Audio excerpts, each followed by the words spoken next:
여러분 안녕하십니까? SMBC 뉴스투데이입니다. 순천시가 지역 관광 명소를 중심으로 연말연시 행사를 개최합니다. 순천시는 오는 31일 해룡면 와온해변 일대에서 지역민과 기관장 등 2,000여 명이 참석한 가운데 해넘이 행사를 개최하고 주민 주도로 다양한 체험 활동을 마련해 올해를 마무리한다는 계획입니다. 또 다음 날인 1일 오전 7시부터 순천만 국가정원 내에서 신년 해맞이 행사를 진행한다며 시민들의 관심을 당부했습니다. 저희 SMBC는 희망찬 새해를 설계하기 위해 올 한 해를 분야별로 정리하는 시간 마련하고 있습니다. 오늘은 지역의 교육, 문화 분야 이슈를 살펴봅니다. 조희원 기자가 정리했습니다. 올 한 해 지역의 교육 이슈 중 가장 뜨거웠던 건 지역 대학들의 존폐 위기였습니다. 올해 교육부의 대학 기본 역량 평가 결과 전남동부권대학 4곳이 칼바람을 맞았습니다. 한려대와 광양보건대는 최하위 등급인 재정지원대학 평가를 받으면서 사실상 퇴출 위기를 맞았습니다. 순천대와 한영대는 한 단계 높은 평가를 받았지만 정원 감축을 해야 할 처지가 됐습니다. 여기에 전남대 특수교육학과의 이전을 둘러싸고 지역민과 학생의 갈등이 벌어졌고 청암대는 국감장애 이슈가, 한영대는 교육부의 조사 대상이 되는 등 지역대학들에는 다사다난했던 한 해였습니다. 또 하반기에는 지역 중고등학교에서 성희롱 의혹과 시험지 유출 사건이 잇따라 터지면서 논란이 되기도 했습니다. 반면 좋은 소식도 있었습니다. 2018년은 지역의 수건 사업이 실현된 해였습니다. 지난 몇 년 동안 지지부진하던 전남 최초의 공립예술고 설립 사업이 드디어 첫 삽을 떴습니다. 국제적인 또 위상에 걸맞는 예술고가 되도록 저희들 또 매년 운영비를 10억 원씩 해서 지원을 또 할 계획이 있습니다. 또 전남도립미술관이 2020년 개관을 목표로 착공에 들어갔고 전남 최초의 국제교육원도 여수에 문을 열었습니다. 학생 복지를 위한 사업도 활발히 추진됐습니다. 전남도교육청의 중학교 무상교복 사업이 걸음을 떼기 시작했고 도내 학교 공기정화장치 설치 사업도 추진됐습니다.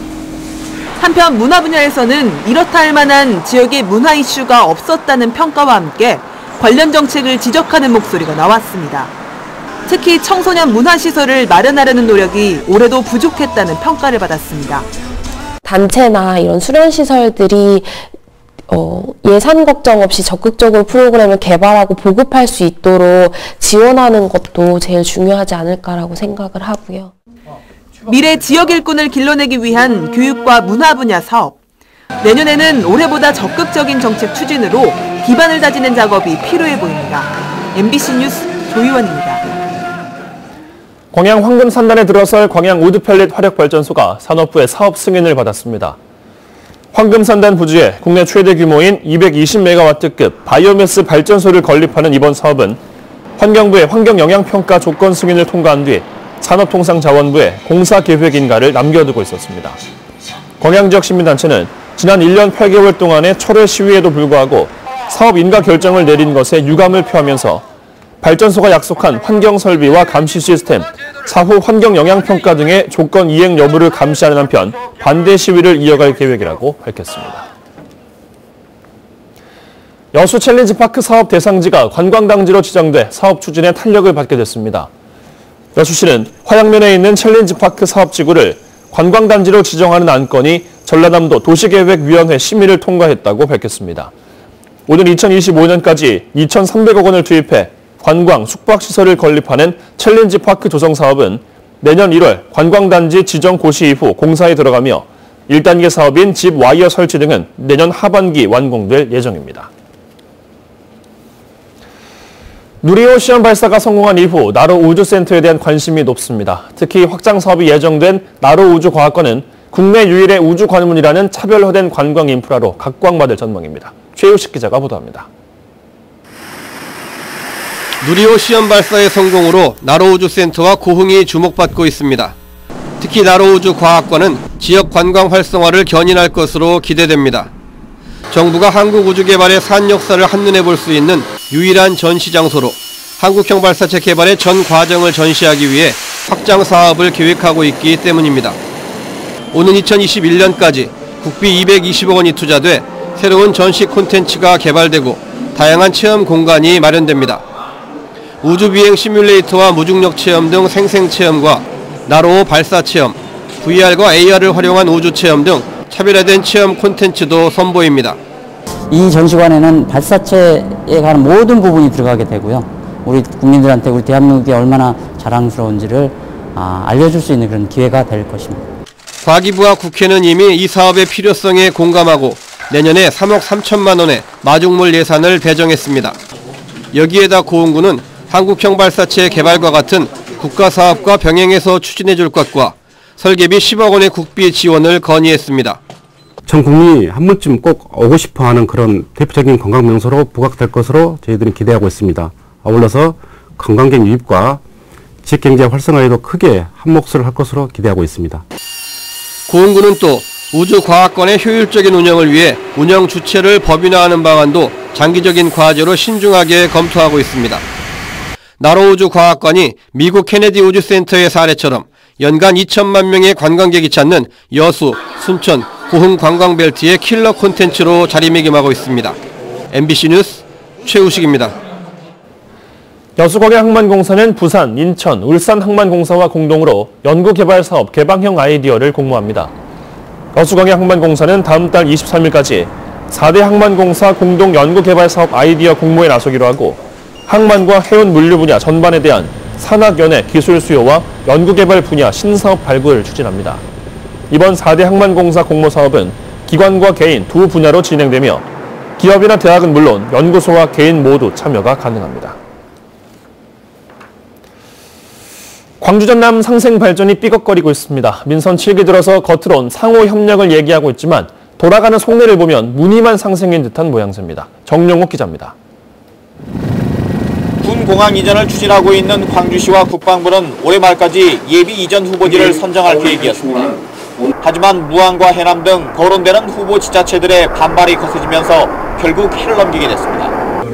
특히 무안군의 경우 군수까지 나설 만큼 이전 반대가 강경합니다. 광주 군공항 무안군으로 이전 절대 있을 수 없음을 다시 한번 밝힙니다. 혁신도시 공동발전기금 조성은 올해 역시 해결되지 못했습니다. 광주시는 혁신도시 성과 공유 차원에서 이전 기관들이 낸 지방세를 재원으로 한 기금 조성이 필요하다고 거듭 강조했지만 나주시는 이보다는 살기 좋은 혁신도시 건설이 먼저라며 기금 조성에 소극적입니다. 실제 혁신도시 중에 정주 여건의 만족도 9위입니다. 그래서 이를 빠르게 대응하기 위해서는 정주 여건이 우선적으로 개선이 돼야 되고 광주 군공항 이전이나 혁신도시 발전기금 조성은 지난 8월에 시도지사가 직접 만나 협력을 약속한 내용이지만 현재로선 말뿐인 상생에 그치고 있는 셈입니다. 여기에다 한전공대 부지 선정까지 맞물리면서 시도 간 신경전이 만만치가 않습니다. 양측이 겉으론 결과를 그대로 수용하겠다고 하고 있지만 경쟁이 치열한 만큼 상당한 후유증이 우려됩니다. 또 광주와 나주의 지역 간 대결로 비화되고 있는 나주 SRF 열병합 발전소 문제도 해법을 찾지 못한 채 내년에도 또다시 갈등을 예고하고 있습니다. MBC 뉴스 정용욱입니다. 계속해서 희망 2019 나눔 캠페인에 성금 보내주신 분들입니다. 여수시 만덕동 오천남자 노인회 회장 정사훈회 회원 1동 20만 원, 순천시 대룡동 학동, 오룡, 대동, 신전마을 14통 주민 1동 20만 원, 여수시 소라면 중림 1, 2 주민 1동 20만 원, 화정면 개도리 화정초등학교 19만 2,680원, 중림 1차 부영사랑으로 어린이집 18만 4천 원, 여수시 국동 23통 구봉아파트 주민 1동 15만 원, 만덕동 5통 주민 15만 원, 고흥군 자망협회 영업업인 15만 원, 복내면 예내마을 주민 1동 13만 원, 순천시 왕조 1동 장미아파트 윤숙자님 12만 6천 원, 고흥군 복내면 내초마을 주민 1동 12만 원, 순천시 왕조 1동 조례 현대아파트 박은주님 10만 원, 여수시 화양면 창무마을 주민 1동 10만 원, 미평동 선경 2차 아파트 입주자 1동 10만 원, 소라면 관기 상관마을 주민 1동 10만 원, 여수시 소라면 관기 1위 주민 1동 10만 원, 고흥군 복내면 비치마을 주민 1동 6만 5천 원, 여수시 돌산 봉덕초등학교 학생 1동 5만 5천 원. 성금을 보내주신 분들께 감사드립니다. 희망 2019 나눔 캠페인은 내년 1월 말까지 접수합니다. 시청자 여러분의 많은 관심과 참여 바랍니다. 고흥군이 올해 탈락했던 스마트팜 혁신밸리 조성 사업에 다시 공모 신청서를 제출했습니다. 고흥군은 내년부터 2022년까지 도덕면 가야리 일원에 국도비와 군비 등 710억 원을 들여 유리온실과 실증단지, 청년 보육단지 등을 갖춘 스마트팜 혁신밸리를 조성하기로 하고 최근 전남도에 사업 계획서를 제출했으며 오는 31일 선정 결과가 발표된다고 밝혔습니다. 전라남도는 지난 8월 대통령 공약 사업인 스마트팜 혁신밸리를 미래 주력 산업으로 육성하기 위해 농식품부 공모 사업에 응모했지만 탈락한 바 있습니다. 한 시의원이 복지시설에서 근무하는 사회복무요원에게 운전을 시켜 논란을 일고 있습니다. 여수시의회 A 의원은 지난달 5일 박물관 벤치마킹을 위해 다른 지역으로 이동하는 과정에서 사회복무요원에게 승용차 운전을 부탁했다고 밝혔습니다.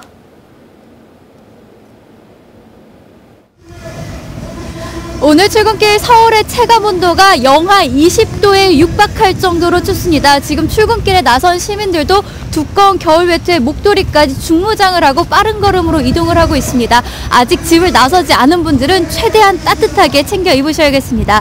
오늘 아침 한파가 절정에 달하고 있습니다. 내륙 대부분 지방의 기온이 영하 10도를 밑돌고 있고 특히 지도에서 짙은 보라색으로 보이는 경기와 강원 지역은 영하 15도 밑으로 떨어졌습니다. 지금 전국에서 가장 낮은 기온을 보이는 지역은 강원도 철원 임남으로 영하 23.6도까지 떨어져 있고요. 대관령은 영하 19.6도, 체감온도는 영하 28도까지 내려갔습니다. 서울도 올겨울 들어 가장 낮은 영하 14.2도까지 내려갔고 체감온도는 영하 20도 가까이 떨어지고 있습니다. 한파특보도 확대 강화됐습니다. 경기와 영서, 충북과 경북 북부로는 한파경보가, 서울 등 중부와 전북, 경북 대부분 지방에는 한파주의보가 발령 중에 있고요. 전라도 서해안과 울릉도 독도로는 대설특보가 발효 중에 있습니다. 앞으로 제주 산지와 울릉도에는 5에서 20cm의 많은 눈이 더 내리겠습니다. 전라도 서해안에는 2에서 7, 전라도 내륙에는 1에서 3cm의 눈이 내리다가 오후에는 그치겠습니다. 자세한 현재 기온 보시면 서울은 영하 14.2도, 강릉은 영하 9.7도, 광주는 영하 6.5도까지 떨어져 있습니다. 한낮에도 내내 영하권을 맴돌겠습니다. 서울의 낮 기온이 영하 4도, 대구는 영하 1도에 머물 것으로 보입니다. 주말에도 강추위는 이어지겠습니다. 서울의 아침 기온이 영하 10도 밑으로 떨어질 것으로 보이고요. 전라도와 제주도를 중심으로는 눈도 내리겠습니다. 지금까지 여의도에서 날씨 전해드렸습니다.